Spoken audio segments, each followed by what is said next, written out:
Hi guys, അങ്ങനെ 2025 is going to end. Social media കാര്യങ്ങളൊക്കെ open ചെയ്യുമ്പം ഒരുപാട് ബിഗ് അച്ചീവ്മെൻറ്റ്സ് ഒക്കെ നമ്മൾ കാണുന്നുണ്ട്. അപ്പം അത് കണ്ടിട്ട് നമ്മൾ ചിന്തിക്കും, ഞാനൊന്നും അച്ചീവ് ചെയ്തിട്ടില്ല, എൻ്റെ ഇയർ പോയി എന്നുള്ളത് അല്ലേ.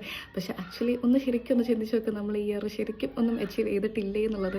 നമ്മൾ ചിലപ്പം ഒരുപാട് ലെസൺ പഠിച്ചിട്ടുണ്ടാവും, ചിലപ്പം എന്തെങ്കിലും എങ്ങനെ ആവരുത് എന്നുള്ളത് നമ്മൾ പഠിച്ചിട്ടുണ്ടാവും, അല്ലെങ്കിൽ നമ്മൾ ഒരുപാട് ഫ്രണ്ട്ഷിപ്പുകൾ നമുക്ക് കിട്ടിയിട്ടുണ്ടാവും, നല്ല പ്യുവറായിട്ട് നല്ല നല്ല ആൾക്കാരെ നമ്മൾ പരിചയപ്പെട്ടിട്ടുണ്ടാവും. അങ്ങനെ എന്തെങ്കിലുമൊക്കെ നമുക്ക് ഈ ഇയർ കിട്ടിയിട്ടുണ്ടാവും അല്ലേ. പിന്നെ എനിക്ക് പറയാനുള്ളത്, നമുക്ക് ലൈഫിൽ വലിയ ഡ്രീം കാര്യങ്ങളൊക്കെ ഉണ്ടെന്നുണ്ടെങ്കിൽ don't plan it, execute it. അതിന് ജനുവരി 1 നിങ്ങൾ കാത്തിക്കണ്ട. നിങ്ങൾക്ക് എന്തെങ്കിലും പ്ലാൻ ഉണ്ടെങ്കിൽ ഡു എക്സിക്യൂട്ട് ഇറ്റ്. അതായത് ഇന്ന് തന്നെ സ്റ്റാർട്ട് ചെയ്യുക, ചെറിയ ചെറിയ സ്റ്റെപ്പ് വെച്ചിട്ട് സ്റ്റാർട്ട് ചെയ്താൽ പോരെ. ജനുവരി 1 കാത്തിക്കേണ്ട ആവശ്യം എന്താ അല്ലേ.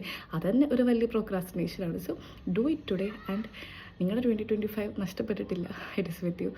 നിങ്ങൾക്ക് ഈ ഒരു 2025 ഒരുപാട് നല്ല മെമ്മറീസ് കിട്ടിയിട്ടുണ്ട്. അങ്ങനെ എന്തെങ്കിലും നിങ്ങളുടെ മൈൻഡിലുണ്ടെങ്കിൽ do comment it. Okay, by.